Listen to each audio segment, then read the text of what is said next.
Hey everyone, it's Ashley. I run a bookstagram over at @BigWorldYoungFeet, and I thought I would venture out and try to make a YouTube video. I've never done this before, so we'll see how it goes. I wanted to just jump in and do a classic, my September reads and October TBR list. So I'll jump right in. So the first series of books, it's actually a duology, that I read in September was Witch Child and Sorceress by Celia Reese. The Witch Child focuses on the main character, Mary Newberry. She is a young, not really Puritan herself, but grew up in the Puritan community in England. She has traveled to America, is accepted into a colony called Beulah, which is right outside of Salem. Kind of your classic kind of twist on Salem witch trial type story. She's accused of witchcraft in the course of the novel, and it's about her dealing with kind of this gift as she sees it of what she's been given. Her ability to heal using plants and herbs, and kind of her intuition and ability to maybe see into the future a little bit. Sorceress is the companion novel. It continues Mary's story, and it also talks about her ancestor. So it jumps up into the present time and talks about Agnes, who is a descendant of Mary Newberry. It talks about kind of like the lineage of witchcraft in the family. It talks about Native American relationships and how, you know, we dealt with those as white colonizers and how we deal with them now as kind of white academics. So I liked this series of books. It was not perfectly well written. It is YA, so sometimes I struggle a little bit with just kind of like the language or the style in some of those YA books, but it was well done. I did enjoy both books. Some people hated Sorceress because of the timeline shifts. I actually really liked that. So if you're not into that, you probably won't enjoy it, but I thought it was fun. It was an interesting perspective to shift, to see how things have and have not changed in the course of several hundred years. So the next book I read, I actually checked it out from the library and I already returned it. It was called Soldier's Secret by Sheila Solomon Klass. About a true story. I've never heard of this. I've never heard this story before, so it was kind of interesting to read kind of a historical fiction version of a real person. So it was focused on the character of Deborah Sampson, who was a young woman at the beginning of the Revolutionary War, and she really feels called to serve her country and to fight for independence from Britain. So she dresses up as a man and joins the Continental Army. There's a little bit of a romance. It's kind of a proto-feminist character too. She's very bold, very unconventional for her time, doesn't fit in. She kind of has to rebel against, you know, the parent figures in her life and all the authorities that say what she should be and do as a woman. The writing in this was not great. It is more of a middle grades piece. It was still kind of not the best writing, but the story was fascinating, and it really made me want to learn more about Deborah Sampson and her life. She went on to live a full and rich life. It did get married and have kids. How cool to dress up as a woman and fight in the Continental Army and pass, you know, to not be discovered. It was a very interesting, fun story. Another book that I read in September, I guess I was getting ready for Halloween, The Shining by Stephen King. Guys, this terrified me. Terrifying. Never really read much Stephen King before this, and I didn't know fully what to expect, and it was scary. I was scared. I had a hard time going to sleep after finishing this book. My first thoughts, it was a lot more literary than I had expected. I guess I had just had kind of the preconceived notion that Stephen King was just straight horror and terrifying, but it was highly literary, had a lot of symbolism and foreshadowing and kind of all those good freshman English you know, literary criticism type words. Really, really well written. Had some beautiful passages in it, actually. Lots of kind of creepy, cool foreshadowing moments where you're just like, oh, something bad's gonna happen because he just said it on page 12 and sure enough, it showed up again later, and it was terrifying. So the novel is, you know, 650 plus pages long. The beginning half went super quickly. I was, you know, read it in almost, you know, a day or two. The third quarter was a little slow. Just a lot of the family in the Overlook Hotel kind of thinking they're having hallucinations, not quite sure if they're haunting. That part was a little slow, and just as I was like, man, I kind of wish this would pick up. You know, I get it. It's scary. I get it. It picks up.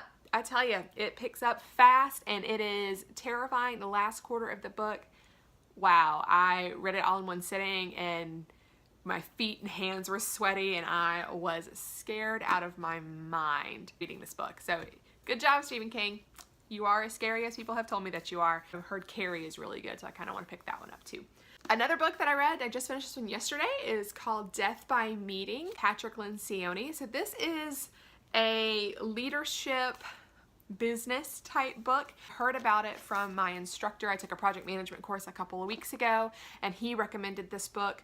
So he said this is how he runs his business division, and how he recommends all project managers kind of address and how they kind of come at meetings. They don't have to be horrible, they don't have to be long and pointless and boring, but really the first 3/4 of it is a novelization of a fictional company.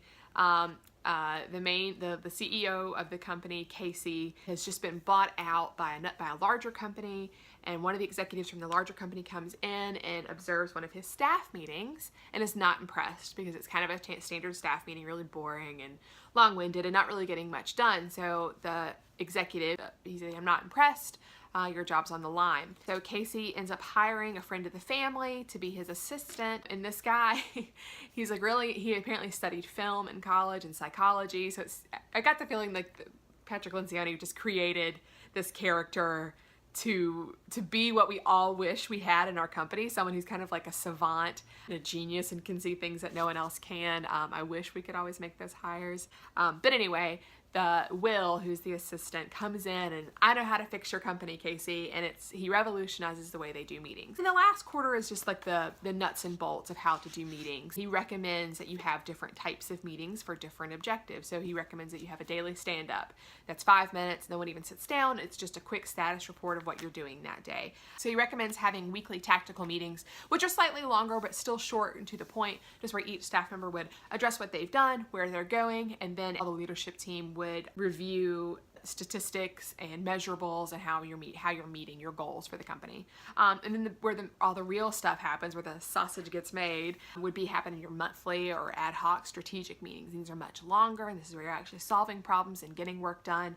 And then he also recommends having quarterly offsites, so where you just get away from the office and solve everything. So I don't typically love leadership type books. To me, they always feel a little bit cheesy or kind of hokey or just not very helpful in a practical sense, but this one was actually super, super helpful. I saw my company and my leadership team in this book a lot, and I was like, wow, it's almost like they were writing about my business or my company that I work for. So I actually took this book back to my boss today and was like, "You should read this. I really think this could help us," and he definitely enjoyed it as well, and I think we're gonna try his model. So we'll see. I can maybe report back later and see how it goes.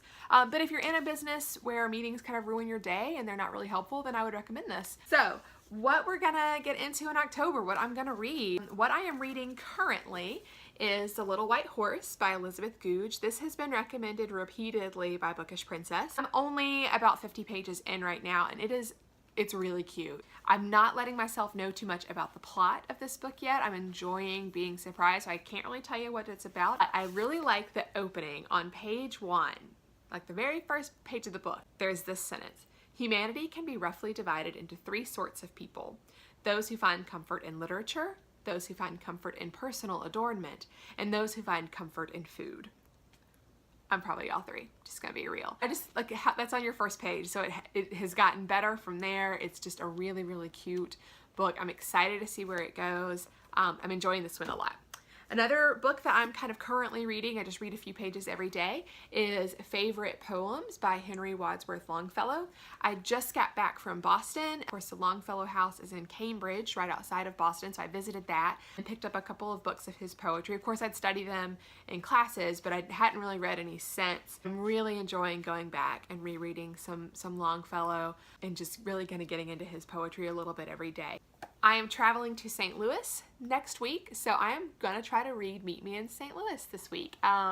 This is one of my favorite movies of all times. I fell in love with it when I was a kid and I was watching it at my grandmother's house. This is by Sally Benson, and it is out of print, so I had to get a copy off eBay.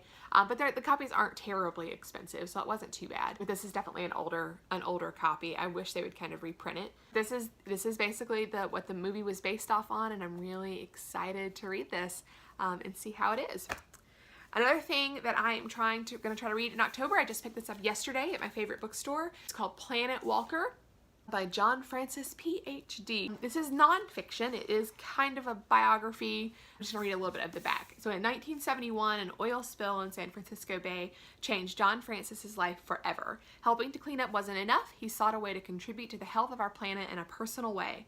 The solution he came up with was unconventional and courageous: to give up the use of all motorized vehicles and walk everywhere. So I am obsessed slightly with books about very long walks and hikes and crossing the nation on foot. I just love those narratives so much. I was in the bookstore and knew I had to get it. This one's a little bit interesting because it has kind of the eco, earth-conscious twist to it. It's also filled with little like illustrations that are also done by the author. And another twist to this book is that in addition to walking the country for 22 years, he also took a vow of silence and just didn't speak, which I'm interested to see how that plays out. That's October. That's September. I am so in the mood for fall. Of course, I'm in Georgia, so it was 88 degrees today and that felt cool. So not much fall in the way of weather around here, but I am ready for fall and I'm ready for October reads.